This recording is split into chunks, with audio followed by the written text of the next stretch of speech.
नमस्कार, स्वागत है आप सभी का हमारे इस विशेष कार्यक्रम में। दर्शकों, किसी भी लोकतंत्र की मजबूती के लिए चुनाव की प्रक्रिया का पारदर्शी और निष्पक्ष होना बहुत ज़रूरी होता है। इस समय गोरखपुर सिविल कोर्ट में बार एसोसिएशन का चुनाव चल रहा है। प्रत्याशी लगातार मतदाताओं से संपर्क कर रहे हैं, अपने पक्ष में मतदान की अपील कर रहे हैं। हम भी प्रत्याशियों की बात को आप तक पहुंचाने का प्रयास कर रहे हैं। इस समय हमारे साथ संयुक्त मंत्री पुस्तकालय पद का चुनाव लड़ रहे नीतीश कुमार गौड़ जी हैं। इनसे हम बातचीत करेंगे और जानेंगे कि इनकी कार्य योजना क्या है, किस तरह से अधिवक्ताओं के लिए कार्य कर पाएंगे। नीतीश जी, आपका हमारे कार्यक्रम में स्वागत है। धन्यवाद सर।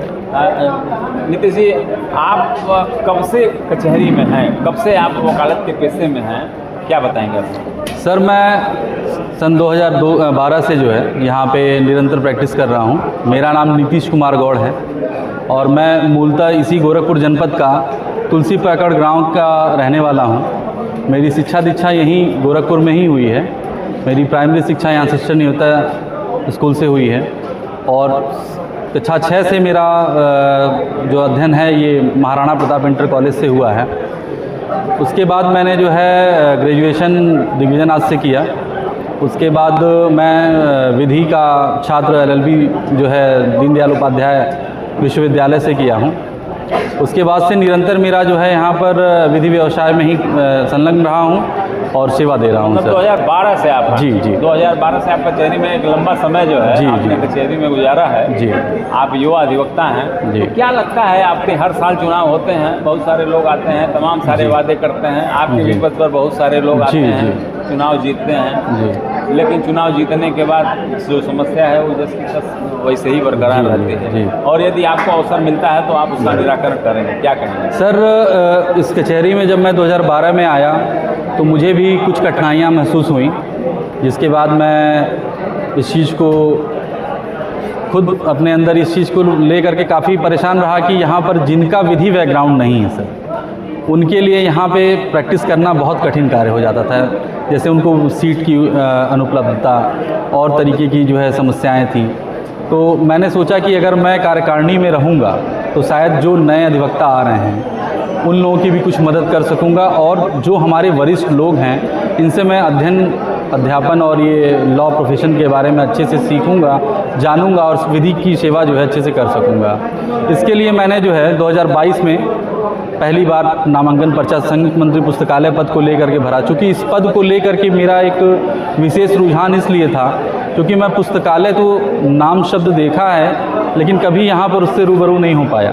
जिस तरीके से पुस्तकालय होनी चाहिए, सबके लिए सुलभ होनी चाहिए, एक कमरा बन करके सर रह गया है। मैं उसको जीवंत रूप देना चाहता हूँ। मेरा ये एक व्यक्तिगत खुद का एक अनुभव रहा है कि जो बच्चा लॉ करके तुरंत आ रहा है यहाँ विधि व्यवसाय में, वो अभी APO, SJS और UPJ वगैरह की तैयारी के लिए अपना मन बना करके चलता है। यहाँ आने के बाद कुछ समय उसको मिलता है, उसमें वो इधर उधर समय अपना नष्ट करता है। तो मैं चाहता हूँ कि उनके लिए एक सुलभ तरीके से पुस्तकालय का जो है यूज हो, उसमें वो जो भी उनकी विधि से ज़रूरत चीज़ें हैं। कुछ ऐसे भी अधिवक्ता आते हैं जिनकी आर्थिक स्थिति वैसी नहीं है कि अपना तैयारी वगैरह कर पाएँ, तो यहाँ पे 2-4 लोग मिल करके अपना बैठें, पढ़ें, उस समय का उपयोग करें। जो किताबें उनको ज़रूरत हो उनको मैं मंगाऊँ ताकि उनकी तैयारी अच्छे से हो पाए सर। और साथ में सर वो अपना प्रैक्टिस भी यहाँ से, चूँकि अब तो सभी के लिए आवश्यक हो गया है कि जे के लिए भी 3 वर्ष आवश्यक कर दिया गया है,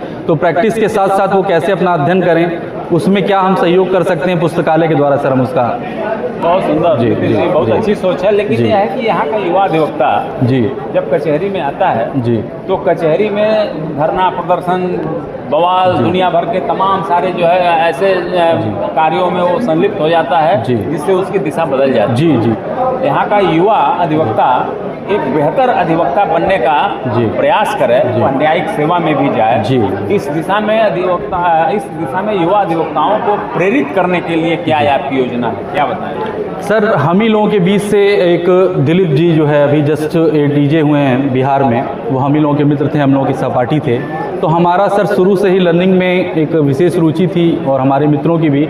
आज भी लोग प्रयासरत हैं और कई लोगों का एचजीएस वगैरह निकला हुआ है। तो मैं हमेशा से ये चाहता रहा हूँ कि जो भी बच्चा है जो आज के समय में अपना इस व्यवसाय को अपना करके जीवन यापन कर रहा है, उसके लिए एक बढ़िया प्लेटफॉर्म यहाँ से सुलभ हो और उनकी जो भी ज़रूरतें हों पुस्तकालय के माध्यम से सर जो है मैं उनको पूरा करना चाहता हूँ। इस कचहरी का अधिवक्ता आप ही को अपना संयुक्त मंत्री पुस्तकालय बनावे, तो कैसे क्या अपील करेंगे, क्यों वह आप ही को अपना संयुक्त मंत्री सर पुस्तकालय? देखिए, मैं समय समय पर जो है इस कचहरी में जितने भी आंदोलन हुए हैं उसमें सक्रिय रूप से भाग लिया हूँ और इस समय की सबसे ज्वलंत जो समस्या है वो हमारे बुज़ुर्गों के लिए हो रखी है, क्योंकि उनको अपने सीट तक आने के लिए पैदल आना पड़ रहा है। काफ़ी बुज़ुर्ग अधिवक्ता हैं और काफ़ी बीमार लोग हैं जिनको आने में अपनी सीट पे काफ़ी समस्या हो रही है।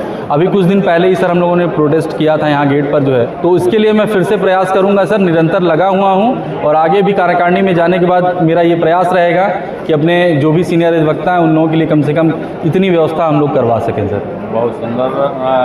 नीतीश जी, आप एक युवा अधिवक्ता हैं जी, और आपने जो चयन किया है संयुक्त मंत्री पुस्तकालय का, निश्चित रूप से इससे ये स्पष्ट प्रतीत होता है कि अध्ययन के प्रति आपकी बेहतर सोच है। जी, आपका जो व्यस्ततम समय इस समय चल रहा है उस व्यस्ततम समय में से आपने हमारे लिए समय निकाला और अपनी कार्य योजना से अपने मतदाताओं को, हमारे दर्शकों को अपनी कार्य योजना बताई।